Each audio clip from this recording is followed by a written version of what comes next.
الهدى ودين الحق ليظهره على الدين كله ولو كره المشركون۔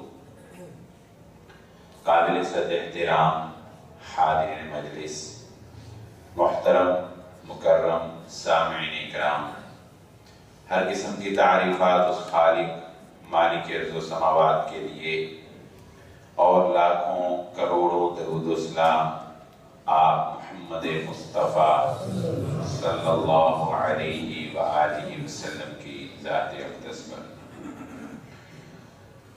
ہماری آج کی گفتگو، جیسا کہ آپ احباب بخوبی جانتے ہیں کہ 5 فروری کا یہ دن اظہار یکجہتی کشمیر کے طور پر منایا جاتا ہے، اور یہ صحرا جماعت اسلامی کے امیر قاضی حسین احمد رحمت اللہ علیہ کے سر ہے کہ انہوں نے اس بات کا اعلان کیا تھا کہ ہم 5 فروری کا دن جو ہے یہ کشمیریوں کے ساتھ اظہار یکجہتی کے طور پر منائیں گے، اور حکومتوں نے اس کی موافقت کرتے ہوئے اس کو پذیرائی دی، اور آج پاکستان کے اندر اس دن کو کشمیر ڈے کے نام سے بھی جانا جاتا ہے۔ کشمیر پر جذباتی تقاریر یقیناً کی جاتی ہیں، کی جاتی رہی ہیں، کرنی بھی چاہیے، ریلیاں نکالی جاتی ہیں، نکالنی بھی چاہیے، لیکن جذبات اپنی جگہ، جذبات کی رو میں انسان کو حقائق کو نظر انداز نہیں کرنا چاہیے۔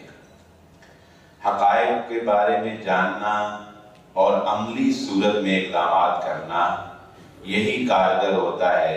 اگر صرف جذبات ہوں تو اکیلے جذبات جو ہیں وہ وقتی ہوتے ہیں، ان کے نتائج کچھ نہیں ہوتے۔ آپ دیکھیں مثال کے طور پہ جب انسان کو ایک جوانی کا جوش آتا ہے، جب وہ ٹین ایج میں داخل ہوتا ہے تو اسے شوق چڑھتا ہے جم جوائن کرنے کا۔ ہر ایک کو یہ ایک فطری سی بات ہے، لڑکے جو ہیں وہ مسلز بنانے کے لیے جم جانا ہے، جم جانا ہے۔ اب جب شروع میں وہ جذبہ ایک ہوتا ہے نا، تو شروع میں بڑی جوش سے جناب وہ 1 گھنٹہ 2 گھنٹے جا رہے ہیں، ہفتہ جا رہے ہیں، لیکن اس کو کنٹینیو پوری لائف کے لیے یا ریگولر بہت کم لڑکے جو ہے وہ اس کو کنٹینیو کرتے ہیں۔ وہ ایک عارضی سا جذبہ ہوتا ہے، کسی سے سنا، کسی سے سمجھا، وہ مسل بنانے کا شوق پیدا ہوا، 1 مہینہ گئے، 2 مہینہ گئے، اور اس کے بعد بس ختم ہو گیا، کیونکہ اس کے پیچھے کوئی خاص محرک، کوئی خاص وجہ، کوئی ٹھوس ارادہ، کوئی مضبوط پختہ ارادہ نہیں ہوتا، اور کوئی بھی کام اس وقت تک پائے تکمیل تک نہیں پہنچ سکتا جب تک آپ اس کو ریگولر نہیں کرتے، جب تک آپ اس کو مستقل نہیں کرتے۔ آپ اگر 1 سال جم جاتے ہیں، روزانہ 15 منٹ جاتے ہیں، تو یہ روزانہ 1 سال 15 منٹ روزانہ جانا یہ آپ کو فائدہ دے سکتا ہے۔ لیکن اگر کوئی لڑکا کیلکولیشن کرے کہ یار یہ روزانہ کے 15 منٹ 1 سال پورا جانا یہ 10 گھنٹے بنتے ہیں، وہ ایک ہی دن 10 گھنٹے ایکسرسائز کر لے تو بتائیں کچھ بنے؟ کچھ بھی نہیں بنے۔ ایک دن 10 گھنٹے کی ایکسرسائز سے سال پورے کے 15 منٹ کا مقابلہ نہیں ہو سکتا ہے۔ تو صرف ایک دن یوم کشمیر ڈے منا لینے سے کچھ نہیں ہونے والا کہ اگر آپ ایک دن میں جوش اور جذبہ پورا دکھا دیں اور سال پورا سوئے رہیں، سال پورا کوئی عملی اقدام نہ کریں، ایک دن جم جوائن کریں اور ایک دن میں 10 گھنٹے کام جو ہے وہ جم کریں، کچھ نہیں ہونے والا۔ اسی لیے یہ بات سمجھنے کی ہے کہ ضرورت اس بات کی ہے کہ عملی طور پر انسان اقدامات کرے۔ آج میں اس حوالے سے ایک تمہیدی گفتگو آپ کے سامنے رکھنا چاہوں گا کہ دیکھیں، ہر موقع پر بحیثیت مسلمان بلا شبہ ہمارا یہ ایمان ہے کہ ہم نے تقدیر پر ایمان رکھنا ہے، اور ہم یہ مانتے ہیں کہ کوئی بھی کام اللہ کے حکم، اللہ کی مرضی، اللہ کی اجازت، اللہ کی مشیت کے خلاف نہیں ہوتا۔ ہم یہ کہتے ہیں کہ جب بھی کوئی کام ہو جائے تو ہم کہتے ہیں قدر اللہ ما شاء فعل، اللہ نے جو چاہا وہ ہو گیا، اللہ نے جو چاہا وہ ہو گیا۔ لیکن اسباب کو نظر انداز نہیں کیا جا سکتا تقدیر کے سہارے۔ تقدیر کی وجہ سے جو قومیں اسباب کو نظر انداز کر دیتی ہیں وہ کبھی بھی ترقی نہیں پا سکتی، وہ ہمیشہ زوال کی طرف جائیں گے۔ مثالیں بہت دی جا سکتی ہیں، مگر میں 2-4 مثالوں سے آپ کو بات سمجھاتا ہوں۔ مثال کے طور پہ ایک گاڑی موٹر وے کے اوپر 140 کی سپیڈ پہ جا رہی ہے اور اس گاڑی کا ایکسیڈنٹ ہوتا ہے، اور ایکسیڈنٹ کے اندر اس گاڑی میں سوار پیسنجر جو ہیں وہ ان کی وفات ہو جاتی ہے، وہ مر جاتے ہیں۔ ایسے بے شمار حادثات ہوتے ہیں۔ اب ہم کیا کریں گے؟ ہم کیا کرتے ہیں؟ ہمارا ایٹیٹیوڈ کیا ہوتا ہے؟ ہم کہتے ہیں ان کی موت ایسے ہی لکھی تھی، موت کا ایک دن مقرر ہے، سو آ گئی اور ایکسیڈنٹ ہوا اور مر گئے، یہی کہا جائے گا، ہم یہی کہتے ہیں۔ اور یہ تو چلو ٹھیک ہے، موت تو آنی ہی تھی، ایکسیڈنٹ سے آ گئی، مگر ان باتوں پر بھی تو غور ہونا چاہیے کہ جس وقت یہ گاڑی چلا رہے تھے ان کی گاڑی کی سپیڈ کیا تھی؟ جو گاڑی چلانے والا ہے آیا اس کے پاس گاڑی چلانے کا لائسنس ہے یا نہیں ہے؟ اس نے گاڑی کے اشارے، اس گاڑی کی بریکس، گاڑی کے ٹولز اس کو مینٹین رکھا ہوا تھا؟ اگر وہ گاڑی ہی اوور سپیڈ تھی تو موت تو آنی ہی تھی، لیکن اس اوور سپیڈ کو کنٹرول تو کرنا چاہیے تاکہ آئندہ حادثے سے بچ سکے۔ اگر آپ اوور سپیڈ کو کنٹرول نہیں کریں گے اور یہ کہیں گے کہ تقدیر میں لکھا تھا آنی تھی، تو اس طرح تو پھر 20 اور بھی 140 والے مریں گے۔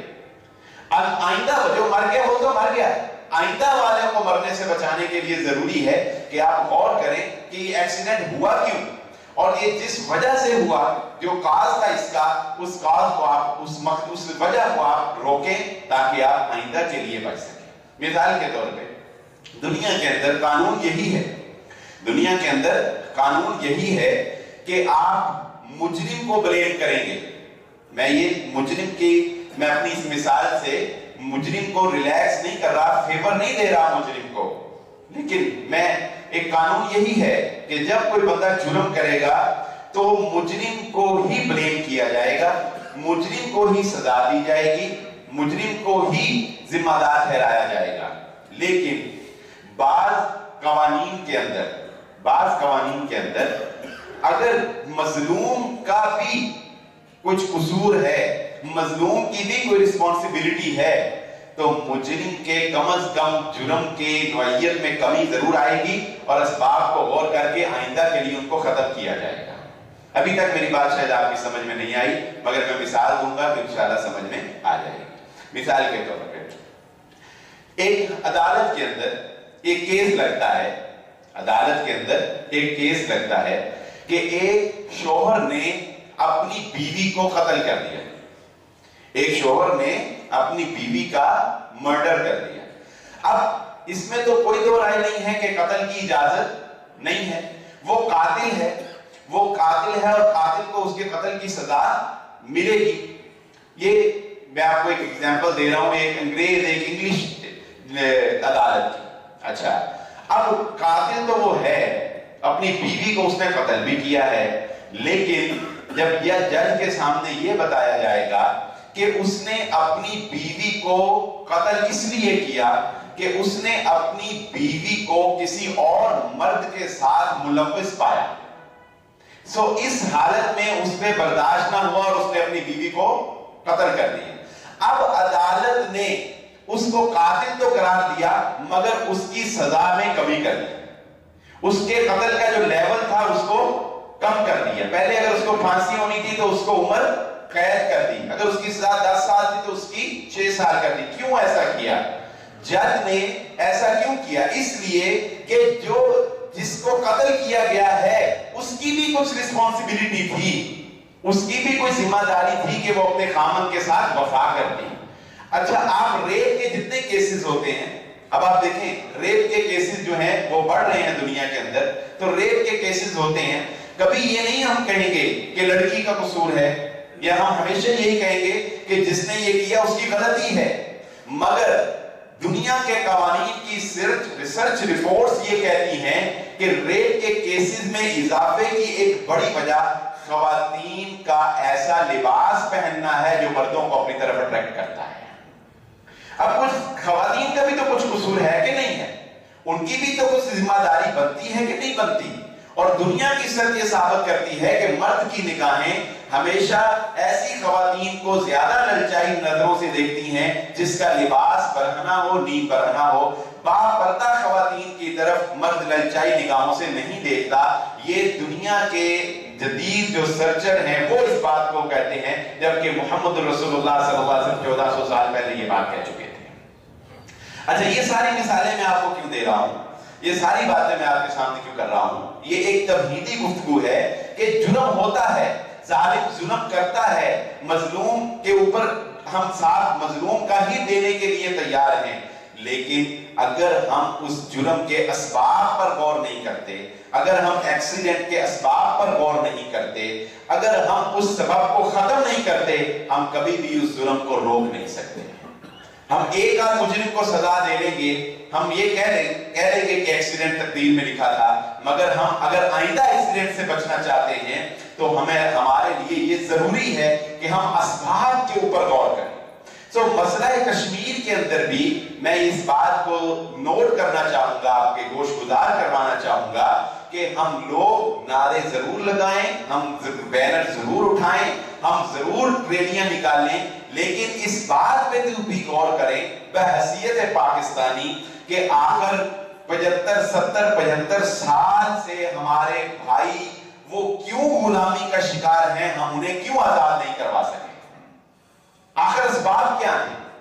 کیا ایسی وجوہات ہیں کہ ہم صرف نعرے کی حد تک ہی اپنے آپ کو رکھے ہوئے ہیں؟ اور اب تو آرٹیکل 370 آرٹیکل بھی جو 5 اگست کو 2019 میں انڈیا نے ختم کیا، اس کے بعد کشمیریوں کی حالت جو ہے وہ اور ابتر ہو گئی، لیکن ہم اس کے باوجود کچھ نہیں کر سکے۔ سب سے پہلی چیز جو ضروری ہوتی ہے کسی کی مدد کرنے کے لیے، وہ نوٹ کر لیجئے، سب سے پہلی چیز، اگر آپ کسی کی مدد کرنا چاہتے ہیں، اگر آپ کسی مظلوم کے کام آنا چاہتے ہیں، تو سب سے پہلی چیز یہ ہے کہ آپ کے اندر مدد کرنے کی طاقت ہونی چاہیے۔ جس کی اپنی جیب خالی ہو وہ کسی دوسرے کی جیب بھر سکتا ہے؟ جس کے اپنے جسم کے اندر کمزوری ہو وہ کسی دوسرے کا مقابلہ کیا کرے گا؟ سب سے پہلی ضرورت یہ ہے، اگر آپ بحیثیت پاکستان اپنی کشمیری بھائیوں کی مدد کرنا چاہتے ہیں تو یہ ضروری ہوگا کہ ان کی مدد کرنے سے پہلے آپ اپنی مدد کریں، ان کی مدد کرنے سے پہلے آپ پاکستان کو مستحکم کریں، پاکستان کو مضبوط کریں، پاکستان کو طاقتور بنائیں۔ اللہ کی توفیق سے ہماری عسکری قوت، ہماری آرمی دنیا کی 10 نمایاں افواج میں سے ایک ہے، لیکن افسوس اس بات کا ہے کہ ہم نے معاشی طور پر اپنی عیش پرستی، اپنی کرپشن، اپنی بددیانتی، اپنی رشوت، اپنی نامخلص ہونا اپنے وطن کے ساتھ، اس وجہ سے ہم نے اپنے آپ کو معاشی طور پر اتنا کمزور کر لیا ہے کہ ہم اپنے بھائی کی مدد تو بعد میں کریں، پہلے ہمیں یہ خدشہ لاحق ہو جاتا ہے کہ پتہ نہیں ہم اپنے آپ کو بھی سٹینڈ رکھ پائیں گے کہ نہیں رکھ پائیں گے۔ کسی کی مدد کرنے کے لیے میں آپ کو ایک مجھے چھوٹا سا واقعہ یاد آ گیا، اپنی زندگی کا ایک واقعہ آپ کو سناتا ہوں، کچھ 17-18 سال پہلے کی یہ بات ہے، اسی مناسبت سے۔ میرا ایک دوست تھا، جٹ فیملی سے اس کا تعلق تھا، اپنے آپ کو بڑے فخر سے جٹ صاحب وہ کہلواتا بھی تھا، تو میں شارٹلی آپ کو سناتا ہوں نا۔ میں اس کو ملنے کے لیے گیا، چھوٹے تھے تو وہ ملنے کے لیے گیا تو چوک میں آج نے کہا یار یہاں کھڑے ہو کے باتیں کرتے ہیں، باتیں کرنے لگے۔ اس وقت یہ نا چھوٹے بچے پانی کے غباروں میں وہ پانی بھر کے تو ایک دوسرے کے ساتھ مارتے تھے، کھیلتے تھے۔ وہ گلی میں بچے کھیل رہے تھے، ایک نے غبارہ مارا، وہ اس کو لگا تو نہیں لیکن اس کے پاس گرا تو وہ چھینٹے وہ جٹ صاحب کے کپڑوں پہ پڑ گئے۔ اس نے اس بچے کو بلایا طرح کا رکھ کے اس کے تھپڑ مارا، اس کو اتنی زور سے تھپڑ مارا، وہ بچہ روتا ہوا وہ گیا، وہ جا کے اپنے بھائی کزن کو دوست یار وہ 6-7 بندے لے کے آ گئے۔ اب جٹ صاحب میرے پاس کھڑے، وہ 6-7 بندے آ کے نے مارے ہو گئے تھے جس نے مارا، وہ جٹ صاحب کو انہوں نے پکڑ لیا۔ خیر وہ بھی بڑا دلیر تھا، اس نے 6-7 بندوں کا نا اکیلا مقابلہ کیا۔ خیر لڑائی لڑی ہو رہی ہے، میں پاس کھڑا دیکھ رہا ہوں، ایسے دیکھ رہا ہوں، اچھا وہ کٹ رہے ہیں، لڑائی چھٹ گئی۔ جب لڑائی ختم ہو گئی تو جٹ صاحب میرے پاس آئے، مجھے کہتے وہ تو لڑے ہیں، اور بڑے سے مجھے کہتا ہے وہ تو لڑے ہیں۔ میں کہا یار منو لڑنے نہیں آتا، کہتا لڑائی ہو جائے پھر بھی نہیں لڑی گا۔ میں کہتے لڑائی ہوگی نہیں، وہ بیچارہ کہتا تو کہاں چلا جا، بس کوئی دوڑ نہیں۔ تو